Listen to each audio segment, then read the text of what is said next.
we understood on the listening section, what was correct, what was not, etc. The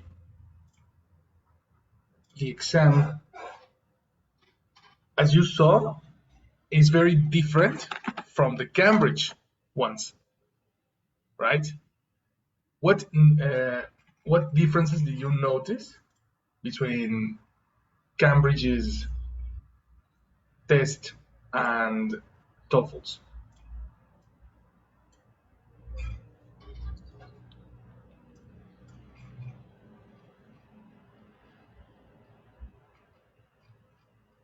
I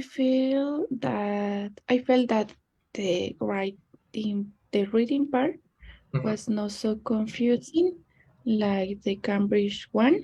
Yes. Um, in the listening, I also feel that it was easier than the Cambridge. Really? Wow. How's that? How's Ye- that more that easier than Cambridge? Maybe because I understood more the listening of TOEFL, Hmm. That's a surprise, or eh? maybe I have more vocabulary right now. Well, there is a difference on vocabulary. The B2 first has a lot of words directly oriented to B2 learners and C1 learners. So there is a gap of vocabulary that is sometimes is not commonly used. You know, Okay. the fact that TOEFL has more casual conversation, probably there is where you felt it easier. Yes, that's right. I feel like I was talking with someone. Exactly, exactly. That you were present in a classroom, no? Yes. When on the other one, we didn't have that sensation. On the other one, it was just listening to two people talking about random stuff, and it was not that clear. No, definitely. Now thinking again, I agree with you. I changed my mind. B2 first audios are more difficult than TOEFL. Chucho also told me the same. Chucho told me, "Is this a level for TOEFL?" And I was so happy to listen to that because it's like in the class I give you the difficult task, so when you go out to the world, you discover that everything is easier, much easier than really than what we are talking about. So that's very very nice.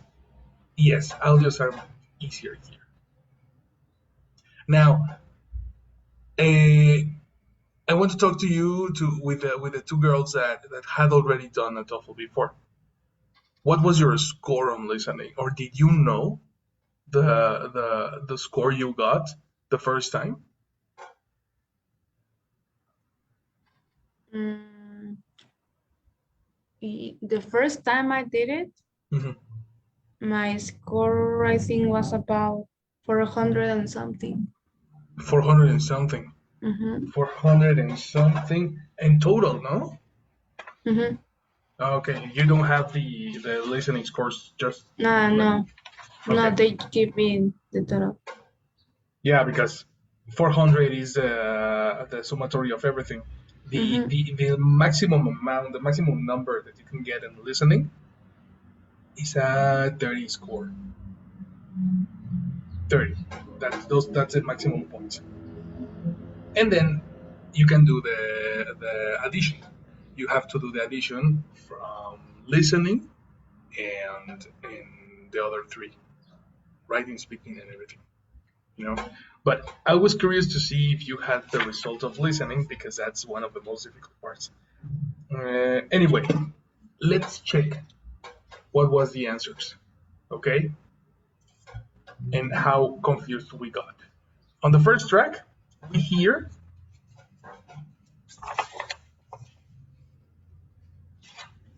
where is it?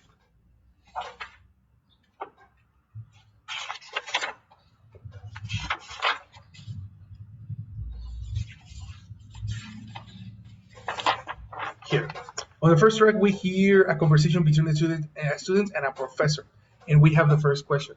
It says, "Why does the student go to see the professor?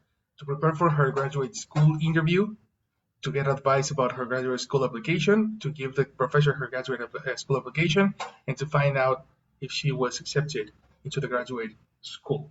According to many of the answers that we got, let me check.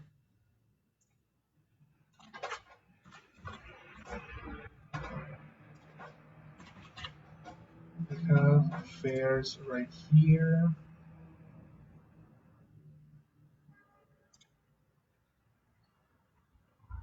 Fair, you said B, to get advice about her graduate school application, right?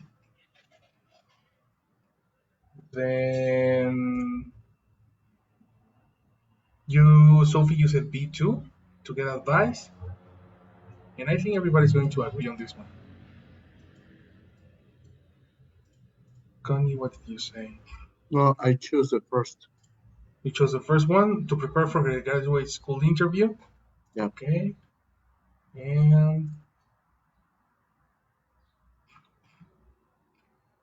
Connie, you said to get advice. Yes. Yes. What about Alex?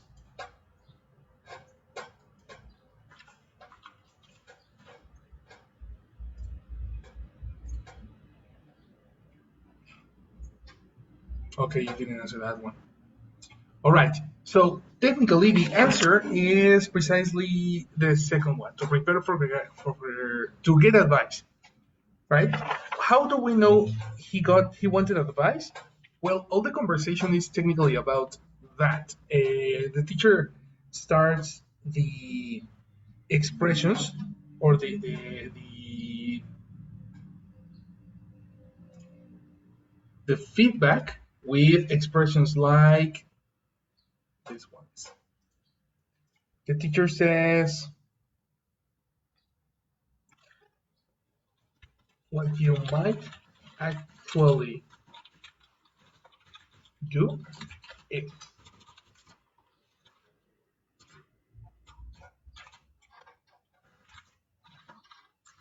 What you might actually do if.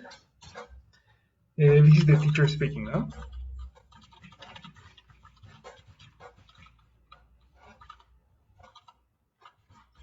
What you might actually do is, then on another paragraph, he said, so you might just break them out into.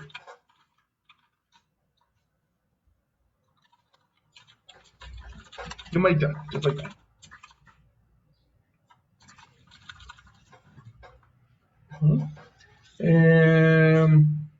You gotta let them see.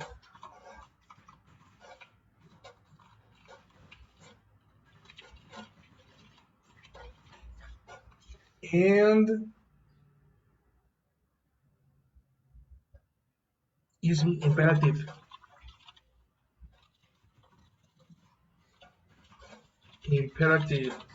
sentences such as expand, some more, let them see. What is an imperative sentence? What do you understand with imperative sentence?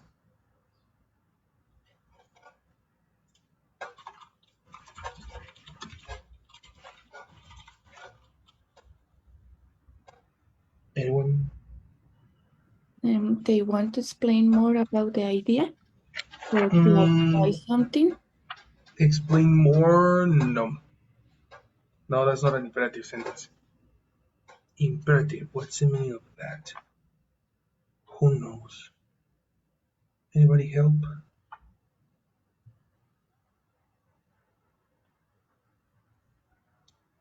To express some solitude. In solitude, what do you mean? Some requests, sorry. Okay, close, eh? Close, To ask because for it's something.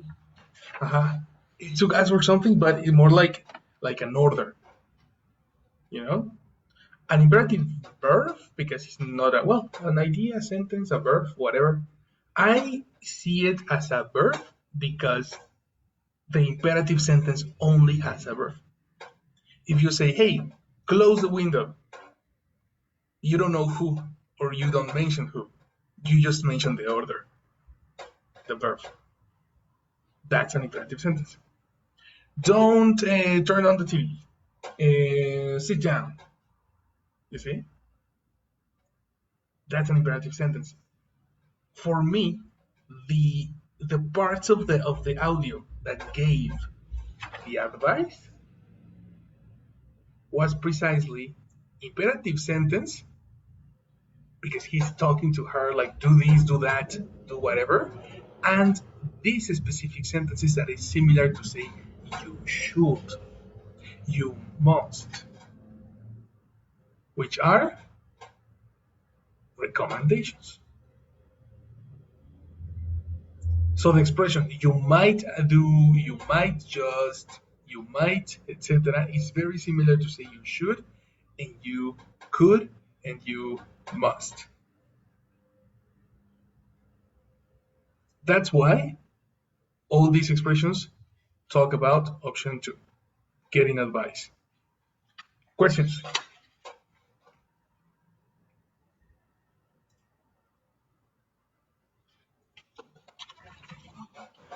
Make sense? Doesn't make sense?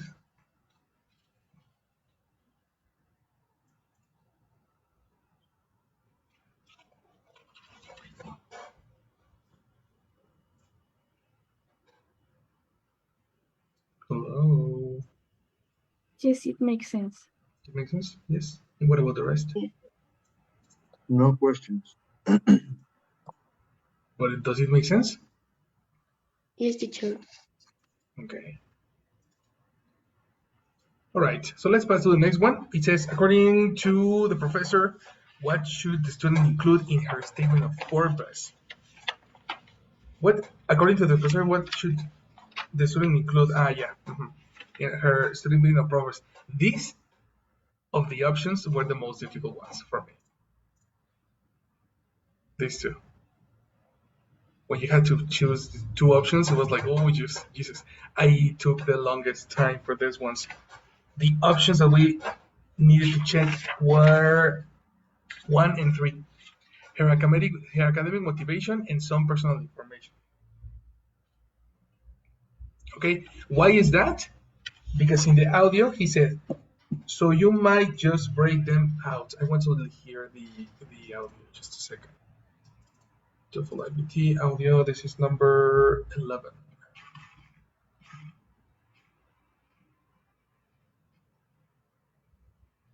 Listen to this. Listen to a school and an area of specialty and why you want to do the area you're specifying and what you want to do with your degree once you get it. Did you hear that? Who can tell me what he said? I'm going to repeat that. Purpose for applying for graduate study. Why do you want to go to graduate school?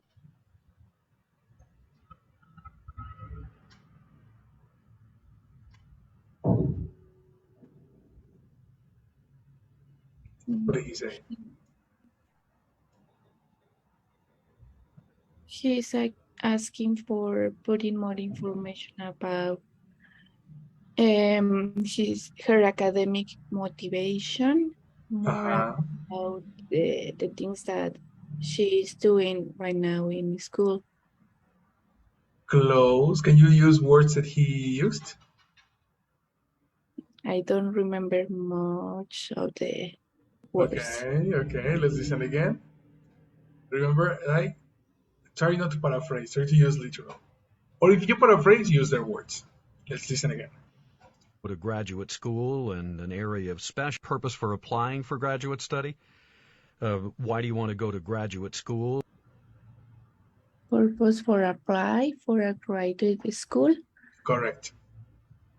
And what you want to graduate?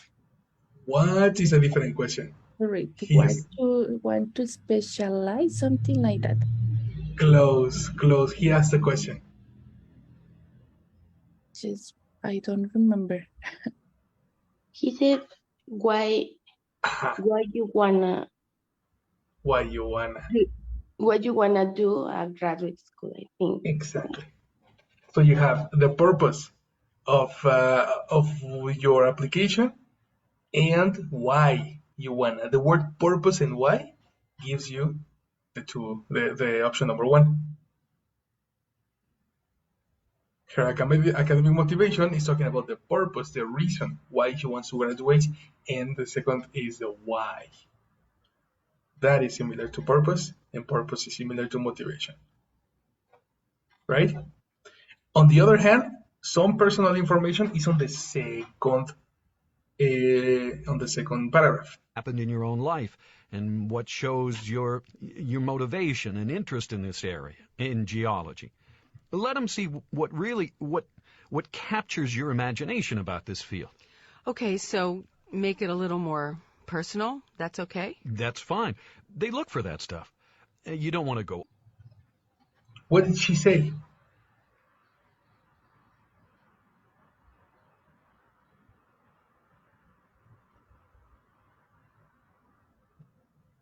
Go for personal information. And what does the teacher say? And that she had to put some her motivation. No, after. What motivates her? After she says, make it more personal, what does the teacher say? He said like, yes, that's why they look for. Exactly, that's what they look for. Automatically, that gives you option 2, some personal information. Her background in medicine is impossible because she's a student. She doesn't have a background. And the third one is the ways her teachers have influenced her doesn't really match with what the professor is speaking about. So those are the options and those are the reasons. Questions? No. Go. Let's pass into number 3. What does the professor consider unusual about the student's background? Her work experience, her creative writing experience, her athletic achievements, and her music training. Question number 3, if you notice, in all the exercise, question number 3 is the most specific one. Even though you have the other questions that make you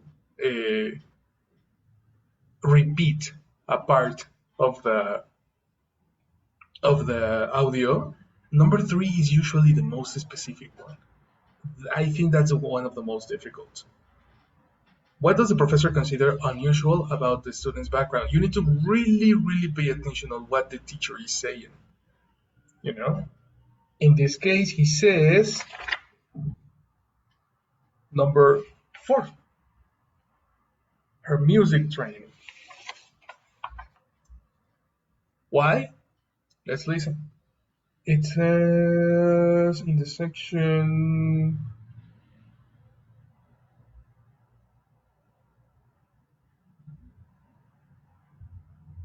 this is a little bit confusing because he talks about sports. He talks about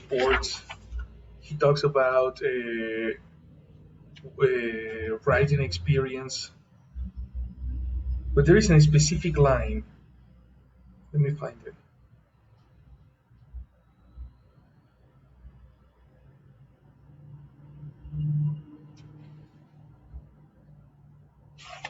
I'm finding it. Just a second.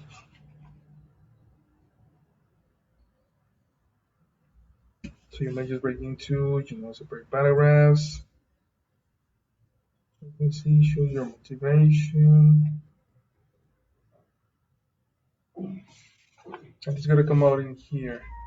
Let's see, you might also give a little, since your only chance to do it, you might give a little bit more explanation about your unique undergraduate school.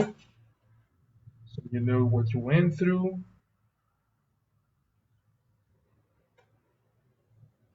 It's kind of, hey, there it is. I found it. Okay, listen to this.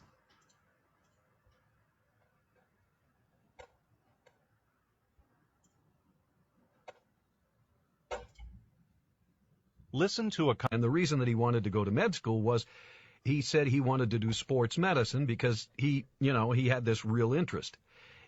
He was an athlete too, and wanted to help athletes who had this physical problem. And he could always... I was afraid that... What you got from that? Why you decided to change? I mean, it's kind of unusual to go from music to geology, right? Okay, so here you have an unusual. Did you hear it? Yes. So the whole paragraph is talking about that. A little more explanation about your unique undergraduate background. So, how you went through... Sorry, before continuing, the word unique is similar to unusual. Okay? They can note on synonyms. Unique is similar to unusual. So, how you went through, the music program, what you got from that, why you decided to change. Who can tell me what he said?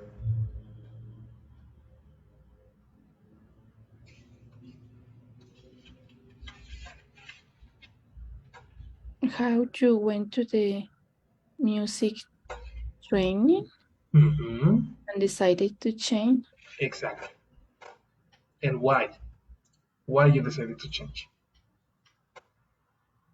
Right? Yes. This is the clue for the next part. I mean, it's kind of unusual to go from music to geology, right?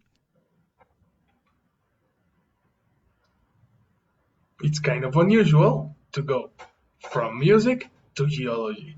This is what the professor considers unusual. Her music training. Right? In the second paragraph, he continues talking about unusual changes, but he is talking about another person. He says, I had a friend. Listen. Yeah, I was afraid that, maybe the personal type stuff wouldn't be what they wanted, but... No, in fact, it's... give an example. I had a friend when I was an undergrad, went to medical school, and he put on his med school application, and he could actually tell if somebody actually read it, because he had asthma. And the reason that he wanted to go to med school was he said he wanted to do sports medicine because he had this real interest. There we go. Sports medicine. And he starts talking about athletics, and he starts talking about different athletes. All this sport talking is not about the student that we are talking about. So we can eliminate the third one. Got it? So this is a very specific question. Number 3. Number 4, why does the professor tell the story about his friend who went to medical school? He says to warn the students about how difficult graduate school can be, to illustrate a point he is making, to help the students relax, or to change the subject. This is precisely when he starts talking about his friend, right? And this is we have heard the audio. What answer did you write, Alex, on this one, number 4? To illustrate the point is he's marking. Yeah, everybody agrees with you. And one question, that information confused me. Really? Because when he said the experience about the medicine or something, I don't remember. I think that he tried to advise for put academic motivation, not for some personal information in the question number 2. In question number 2? Yes. Okay, again, because I thought you were talking about question number 4. Because in this part, he talks about the experience for a person who studies medicine and her motivation, no? Okay. In this paragraph. Yes. You're talking And about this paragraph, no? The part where he yes, and starts talking about. this information gives me the clue for the advice about the academic motivation, not for some personal information. Okay, but do you understand now, or you are talking about you're still confused? Yes, that confused to me. Still?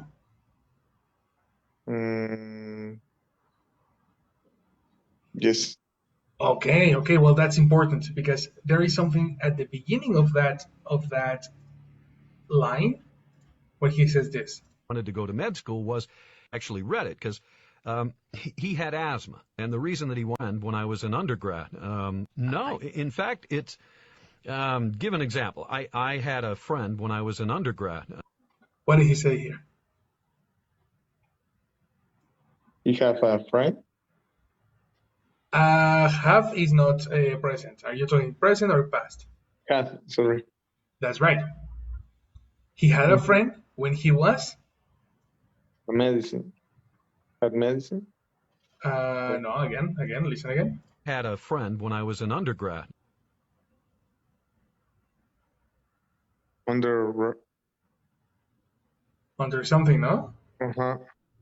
Undergrad is a person that is about to get graduated.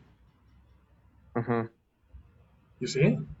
So he had a friend when he was an undergrad. Okay. Automatically, we talk about another person when he talks about motivations. You know, this paragraph is not about the students that we are talking about. Doesn't match with the first question, no?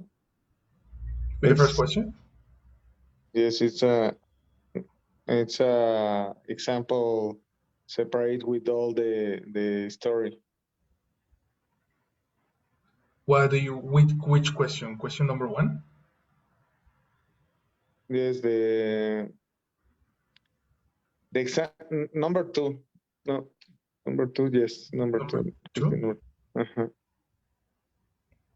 Why that doesn't match? I story don't understand. is just for illustrate one point, and the first or the second question talks about directly the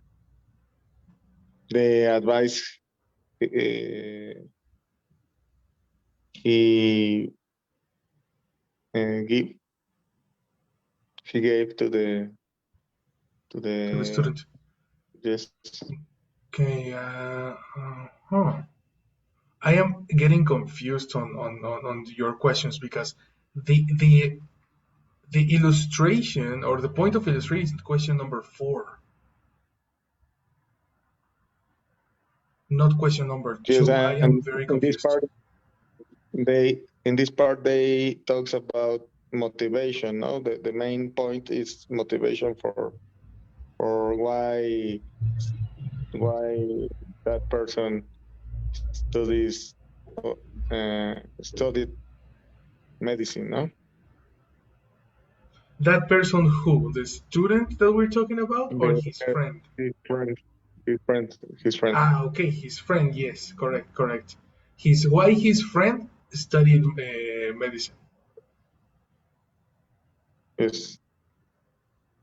But the main point is motivation. Yeah, but the motivation of another person. Yes. Not maybe that confused to me, no? Okay, yeah, definitely, yes. because you are confusing the speech that he directs to the woman and the speech that he used to illustrate, the example that he used to illustrate to the woman. Yes. You see? So question number 4 is precisely when he starts talking about the story of his friend, etc. Number 1, his friend is a he. So you will hear a lot of he, not she. Mm-hmm. And all the questions is feminine. her. And probably that's a confusion, eh? We still have problems with his and her. Don't you think? Mm-hmm. Probably Yes, that's in the issue. this moment, I take the notes and when I writing, I maybe lost some information that give me the direction for For a man. that options. No, Those options. those okay. Yeah, then we need to distinguish between personal pronouns. Be careful on that. He and she, very different persons, and that influence a lot on what happens in the audio. A lot. Very interesting. Okay. All right. So number 4 is precisely to illustrate the point, and he precisely talk about the other 2 points, the motivations and the personal information, but of the friend to illustrate. And the last one, number 5, what does the professor imply about the people who admit students to graduate school? It's imply, which means implication. This information is not literal. You need to find a way to match it the best. And it says here, they often lack expertise in the fields of the applicants. They do not usually read the statements of purpose. They are influenced by the appearance of an application. They remember most of the applications they receive. The answer here is number 3. They are influenced by the appearance of an application. The appearance. This is a little tricky because there was an idiomatic expression going on. Okay? The idiomatic expression that he said was, and he'll also speak it really fast. I remember.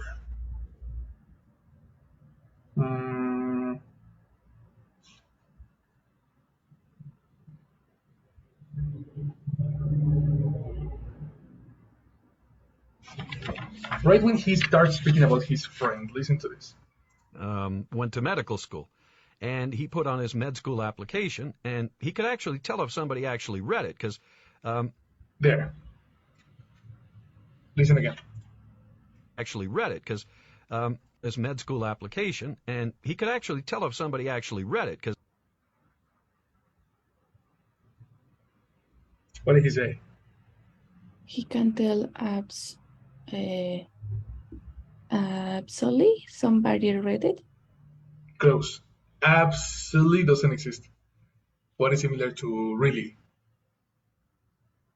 Absolutely. Close. Similar to really.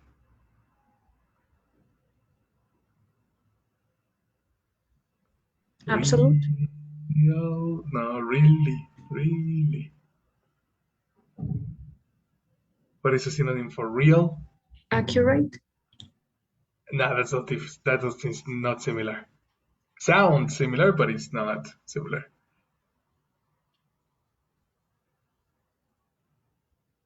Similar to real?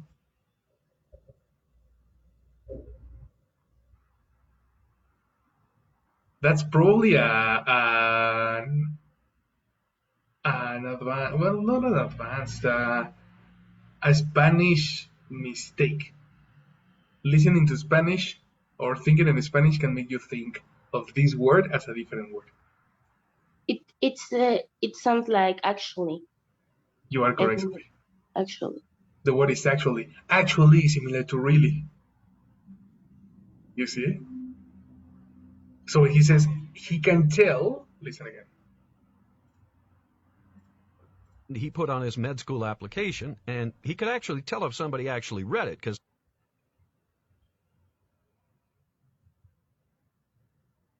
What can he tell?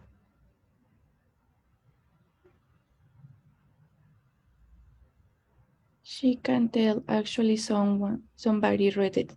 Exactly. He can tell if, connector. He can tell if actually somebody read it. This specific, when you can tell, is because you can infer that somebody read your application. You are pretty sure that somebody read the application. This eliminates option number 2, because he says they do not usually read the statements of purpose. This idea is the exact contradiction to option number 2, so I eliminate number 2. Okay? Then we have expressions like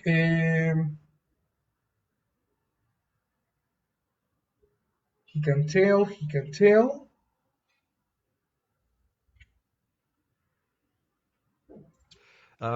He had asthma, and the reason that he wanted to go to med school was he said he wanted to do sports medicine because he had this real interest. He was an athlete too, and wanted to help athletes who had this physical problem. And he could always tell if somebody actually read his letter because they would always ask him about that. Again, he can tell. The last part. And he could always tell if somebody actually read his letter because they would always ask him about that.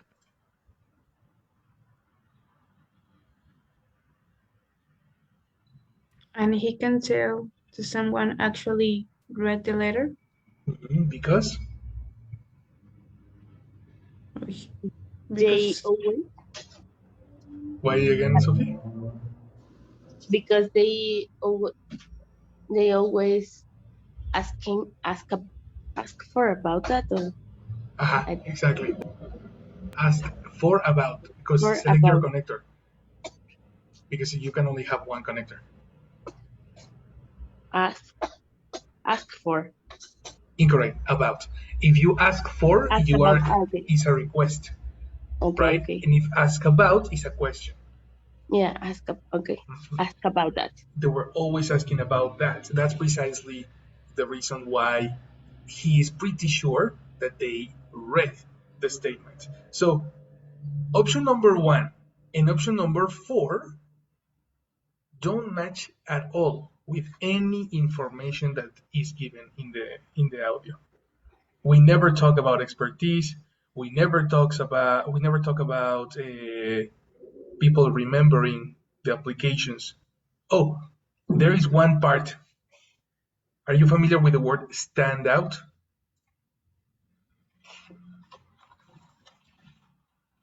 No, teacher, but actually they say something about the appearance of the letter after that part. Oh, really?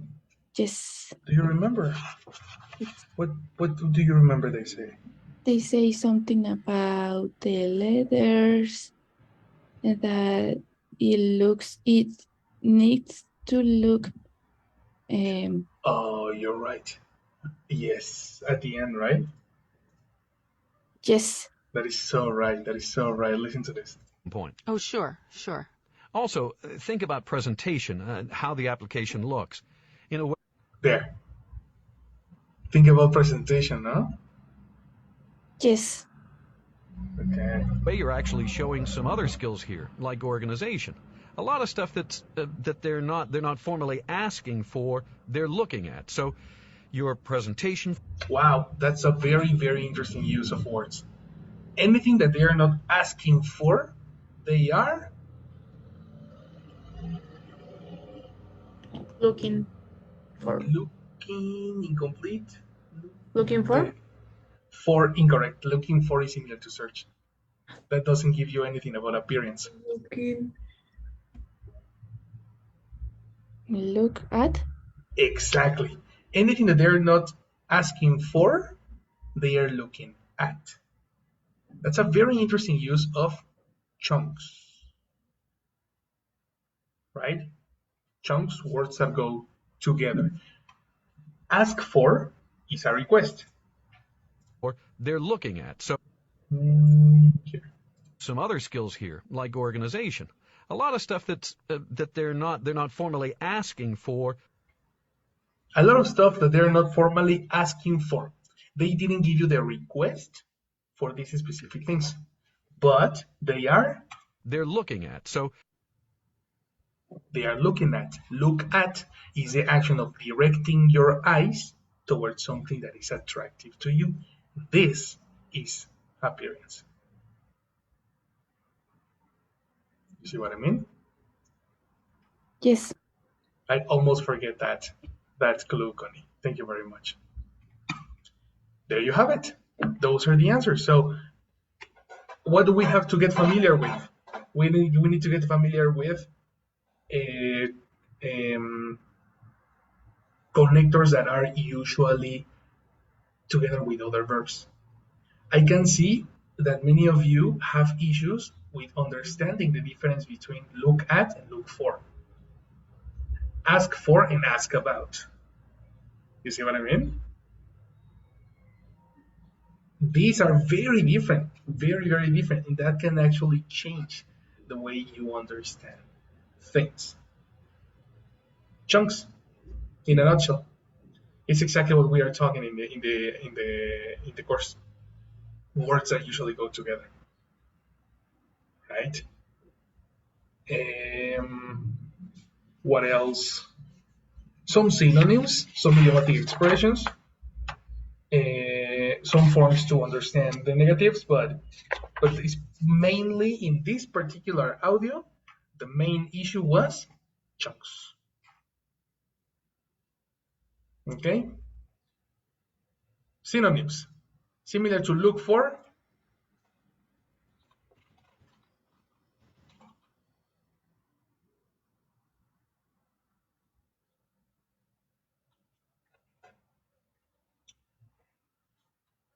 Searching. Very nice. Search. Another. We have it right here. Hope for. Hope for or expect. When you say look at, it's going to be examine. You see? If you see ask for, it's because you want to speak to somebody, or the natural definition for ask,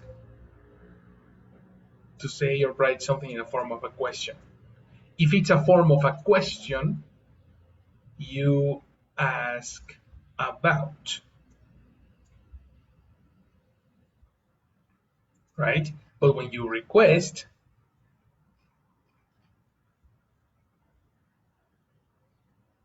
you ask for.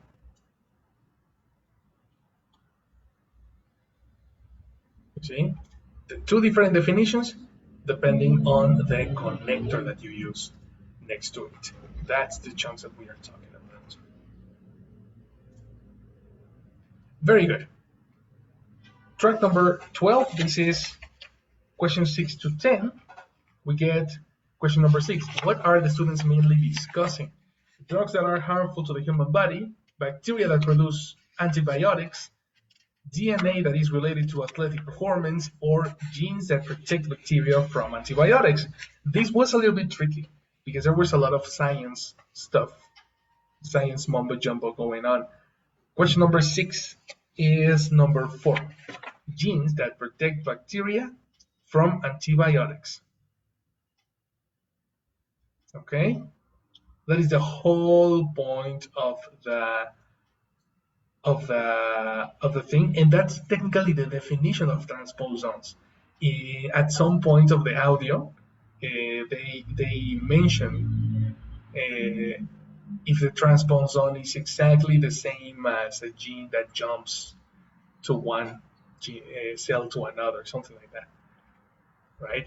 So the whole point is the number 4. I was confused with number 2, bacteria that produce antibiotics, but because it was produce versus protect, you know, but that was impossible. At the end number 4 was the right one in general views. Now in more specific views, number 7, why are transposons sometimes called jumping genes? One, they are able to move from one bacteria cell to another. They are found in people with exceptional jumping ability. They occur in every other generation of bacteria, and their movements are rapid and unpredictable. Option A, number one, is the first one, right? And all this is expressed right here. Let me play it for you. Listen to part of a conversation. Stop the antibiotics from getting into the bacteria cell? Something like that? Exactly. So when bacteria have these genes, it's very difficult for the antibiotics to kill the bacteria. Right. So do you remember what those genes are called? Resistance genes. Resistance genes, right, resistance genes, okay. And that makes sense, right? Because they help the bacteria resist the antibiotics. Yeah, that makes sense, okay. Okay, but the question is, how do bacteria get the resistance genes? How do they get the resistance genes?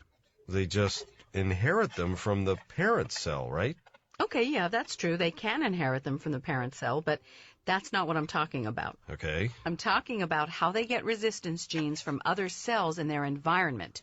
You know, from the other cells around them. Oh, I see what you mean. Is that stuff about hopping genes or something like that? Right, although actually they're called jumping genes, not hopping genes. Oh, okay. Jumping genes. Yeah, but they have another name too that I can't think of. Let me see if I can find it here in the book. I think it's probably on... Oh, okay, here it is. Transposons. That's what they're called. Let me see. Okay. Transposons. So, transposon is another name for a jumping gene? Right. And these transposons are, you know, like little bits of DNA that are able to move from one cell to another. Literally. Can you tell me what she said? Yes. What did she say? They are able to move from one bacteria cell to another. Easy as that. Excellent. That was completely literal. Then we get number 8. According to the conversation, what are the two ways in which bacteria cells get resistance genes? Right? What options did you check? Let's check. Fair. Checked. The resistance genes are carried from nearby cells, and the resistant genes are inherited from the parent cell. No, A and C, no? The resistance genes are carried by antibiotics. You are very close, number 8. One is correct. The second is not. The correct option was number 3. The resistance genes are inherited from the parent cell. Okay, let's listen to that. That's why they're called jumping genes. They kind of, you know, jump from one cell to another. Okay. And these transposons are how resistance genes are able to get from one bacteria cell to another bacteria cell. What happens is that a resistance gene from one cell attaches itself to a transposon, and then when the transposon jumps to another cell, the other cell gets the resistance gene, and right. That's how it becomes resistant to antibiotics. Right. Wow, that's really cool. So that's how it happens. That's how it happens. About how bacteria become resistant to antibiotics. Oh, yeah, okay. So you know that some bacteria cells are able to resist the drugs we use against them, and that's because they have these special genes that, like, protect them from the drugs. Right. If I remember correctly, I think the genes, like, weaken the antibiotics or, like, stop the antibiotics from getting into the bacteria cell, something like that? Exactly. So when bacteria have these genes, it's very difficult for the antibiotics to kill the bacteria. Right. So do you remember what those genes are called? Resistance genes. Resistance genes, right, resistance genes, okay. And that makes sense, right? Because they help the bacteria resist the antibiotics. I think the answer is here, no? I'm really confused on why the genes are inherited from the parent cell. There is a part when they mentioned that I think it's the guy. The guy says something about heritage, And she said, yeah, also, but, and then she started to explain all the jumping genes. So it's like a Oh, yes. implicit that is by heritage, but then also by jumping genes. That is the conversation is focused on almost That all the is time. not exactly. Like, because he mentions a topic that is not related. And she's like, yeah, sure, but also. Mhm. Yeah, I it's found like it. an obvious. It's like, yeah, of course, by heritage, but also, and they explain the topic of The the rest class. of them. Uh-huh. Yes, over here he says, how do they get the resistance genes? They just inherit them from the parent cell, right? And the female student says, okay, yeah, that's true. They can inherit them from the parent cell, but that's not what I'm talking about. Ah, Sophie, good memory. Very good memory. That's number 3. Mhm. Very good. So what are the 2 correct answers? The Number numbers 1 3, and number 3. 1 and 3, okay. Resistance genes are carried from nearby cells because they jump from one cell to another. And number 3, the resistance genes are inherited from the parent cell because he mentions that, but that's not the topic, according to the woman. We never speak about white blood cells, and we never speak about antibiotics carrying something. We always speak about the cell per se. That was a tricky one. Good. Number 9. What can be inferred about the resistant genes discussed in the conversation? They are found in all bacteria cells. They are not able to resist antibiotics.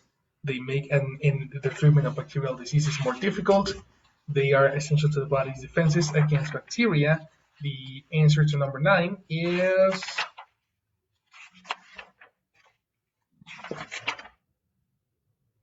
number 3.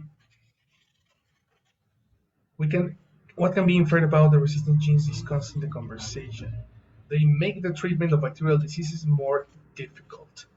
Yes. Okay. What does resistance? And she mentions what's the meaning of resistance. Do you remember that? What is it? Yes, it says something about that the antibiotics can kill the bacteria. Correct. They can't kill the bacteria because of The resistance. the resistance. Precisely. So that can be inferred, right? If we know that antibiotics are used to kill diseases, to cure diseases, we can infer that. She doesn't say it explicitly, though. That's why it is inferred. You know? So we need to be very, very aware of what is an antibiotic and what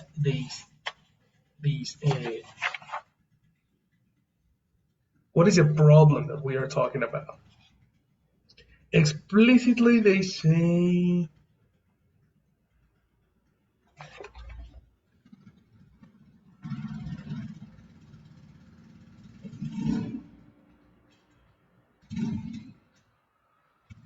Mhm.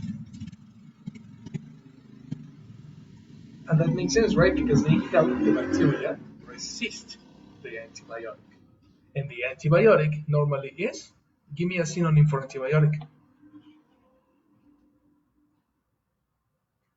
Medicine. Excellent. That's correct. So automatically you can understand that you can infer that you are talking about the treatment of bacterial diseases. Option 3. Then number 10.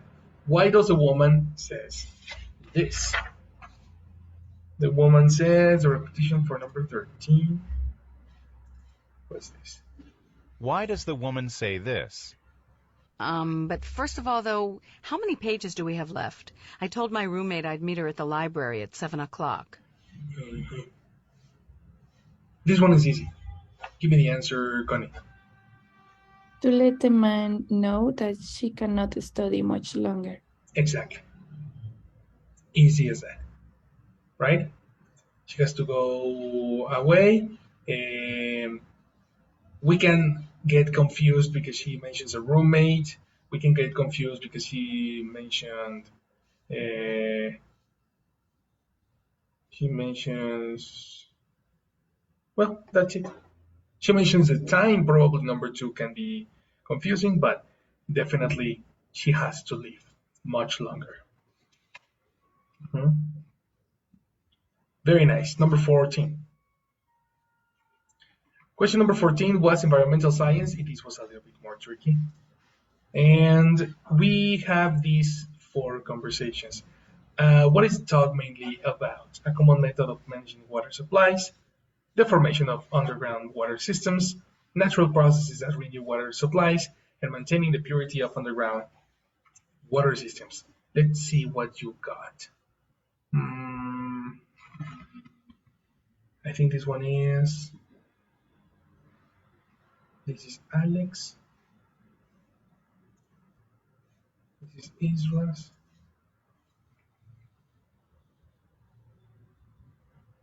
Here you have question 11, number 2. Okay. Question 11, number 1. Oh, we have a disagreement. Question 11.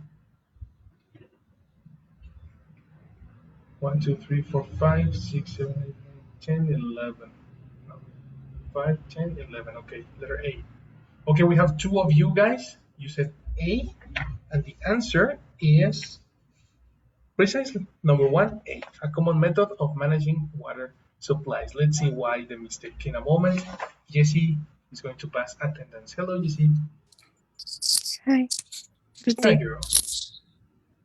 I will take attendance, please. Yes, please. Connie? Here, good morning. Good morning, Connie. Thank you. Ite? Absent. All right. Jesus? Chucho, absent. Okay. And Alex? Alex vino, pero ya se fue a las 8 en punto. Oh. Okay. Pers? Here, you see, good morning. Good morning, Pers. Thank you. Sophie? Morning, Jessie. Morning, Sophie. Thank you. And Isla? También se fue temprano, se fue a las 8. Oh, so that's all. Thank you. Have a Thank good you, day. girl. Bye. See you. Perfect. So, a common method of managing water supplies and the formation of underground water systems. Oof, this is very similar, no? For example, why did you eliminate option number 2? The second option. Why did you omit it?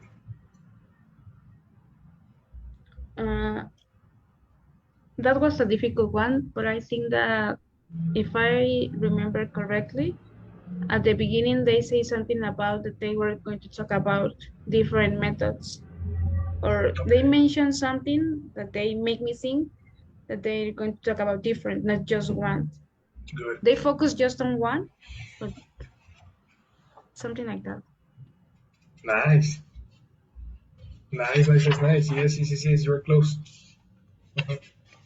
Let's listen to 11. The first question is the set ECG's content question. The beginning of this expert shows that the professor is talking about different ways to manage natural resources, different ways, as you say. He chooses underground water as an example of a natural resource, and then goes on to discuss one particular way of managing the underground water supply called safe yield. Very good, eh? Very good. So at the beginning when he says, I wanted to discuss a few other terms here, which is this one. Water in particular. So hydrogeologists have tried to figure out. Listen to part of a talk in an environmental science class. So I wanted to discuss a few other terms here. Actually, some ideas about how we manage our resources. Let's talk about what that means. If we take a resource like water, well, maybe we should get a little bit more specific here, back up from the more general case, and talk about underground water in particular. So There we go. We're going to talk about this, we're going to talk about that. I want to cover some concepts underwater in particular. You know, that is the example when he gets to the example, but he's not really, the whole class is not about that. Right? Very good. That's number 11. Number 12. What's the professor's point of view concerning the method of safe yield? It says it has helped to preserve the environment. It should be researched in states other than Arizona. It is not an effective resource policy, and it ignores the different ways people use water. Number 12 is number 3. It is not an effective resource policy. That's his opinion, right? What do you remember about this answer? He talked about the part of that we are wasting a lot of water and we are not giving time to the nature to restore the water that we use. Exactly. Excellent. Very good. You paraphrased very well, and the word that he used was to dry up. Yes, that one. Very, very well. Then if the systems in the aquifer systems are going to dry up, then they cannot be restored. This is precisely what we have on option 3. It is not an effective resource policy. Very good. We never talk about research in other states.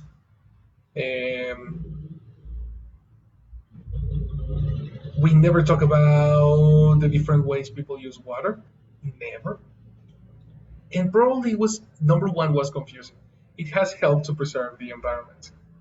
If we don't analyze the negative sentences, the negative contractions and everything, that probably can be the answer, number 1. But definitely number 3 is the one. Very good. 13. What are the 2 problems associated with removing water? The answer to number 13 is number 3 and number 4. The amount of water stored in the system can drop. Dependent streams on springs can dry up. Okay? So let's find out why not, number 1. Number 1 says pollutants can enter the water more quickly and the surface area can dry and crack. So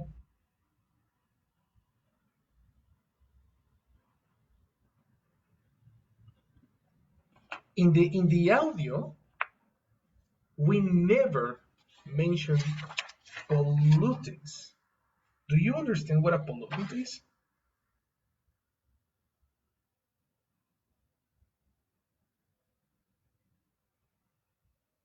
Something about contamination, maybe. Something about contamination? What about contamination?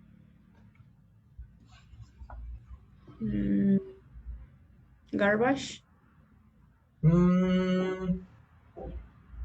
But what does garbage do? Is it like the word we already saw? The garbage, the mountain garbage?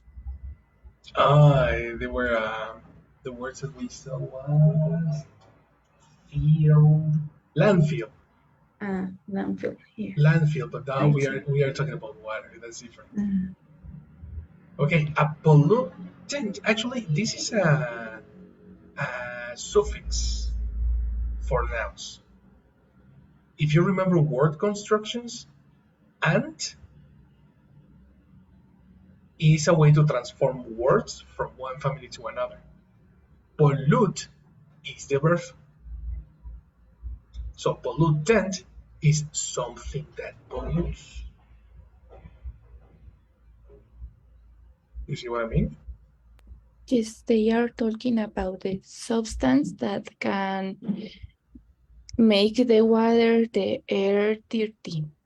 Excellent. That's correct. Substances, plural, eh?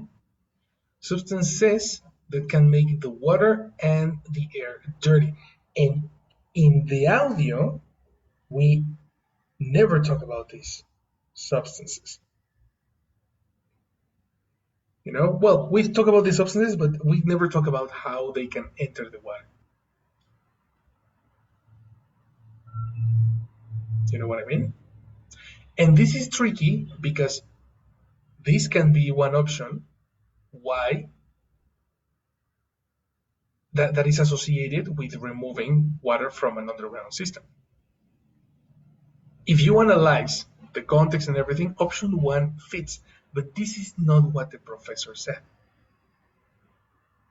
We need to remember that we are talking about what the professor said exclusively. If you have information from out of the audio, you can get confused. This is something that we talked about some classes ago.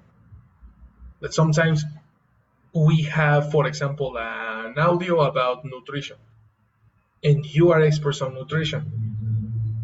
So you will probably have things in mind that will affect what you listen. You know what I mean? Probably the audio is giving a controversial statement that you don't agree with, and it will be very, very important to pay attention to what the audio is saying instead of extracting information from what you know. So these two options, number one and number two, are information that you probably know, and that is not related to what the professor said. Number two said the surface area can dry and crack. This is very similar to what the professor says. You know, that one is not correct because we are not talking about it has no relation with removing water from the underground system. Therefore, again, we have a different context. Options 3 and 4 are the correct ones, the ones that he mentions in the audio. Any question about number 13?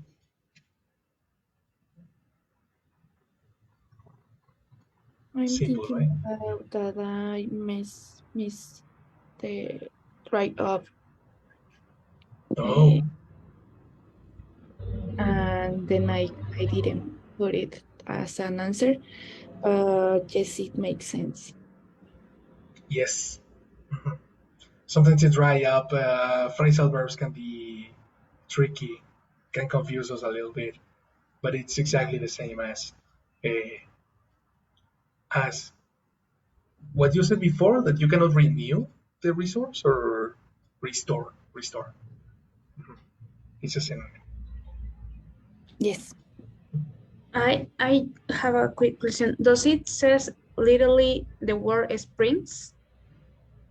That's a good question, eh? That's a good question. Let's listen to that.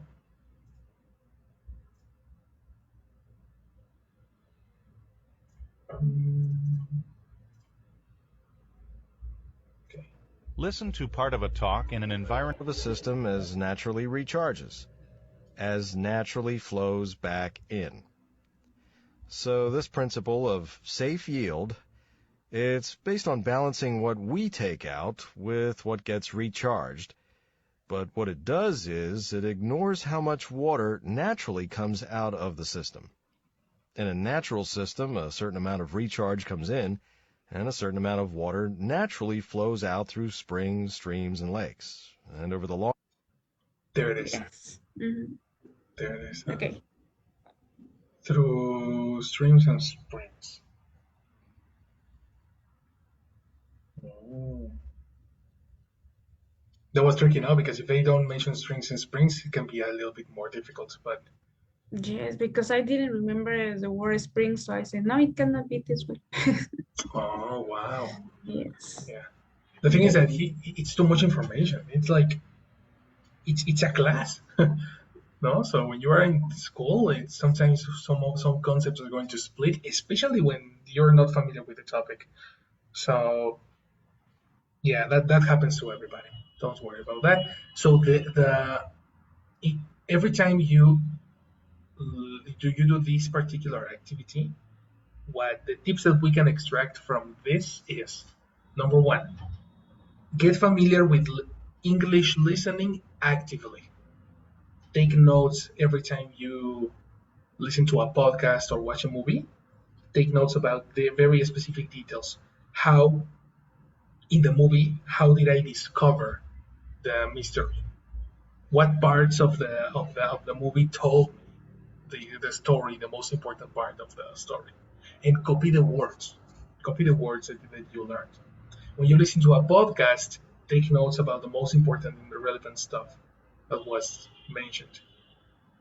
Even clips on Instagram or YouTube or TikTok, like just copy the words. I think that's the most important part, especially when they go together, collocations. And number two, active listening on technical information.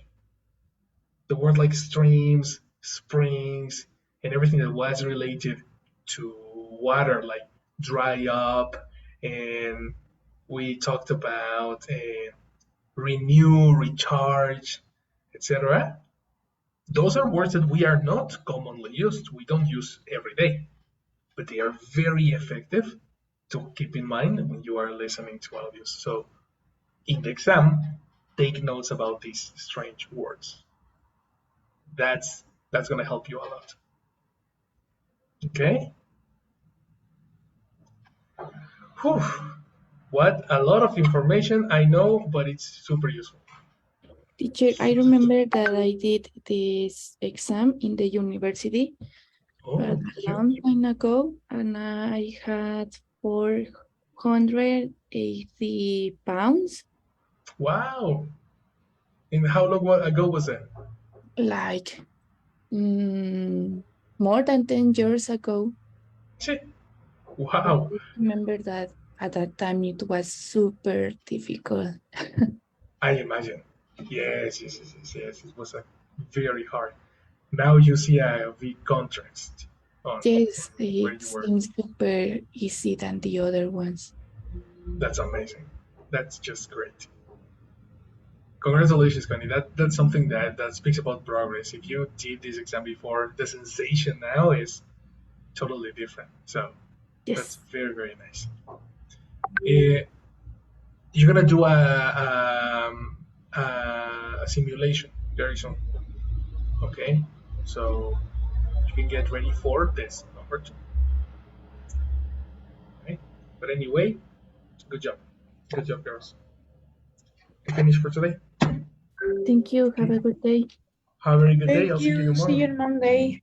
Bye bye. See you, teacher. Bye. See you tomorrow on Monday. Yes. Bye bye.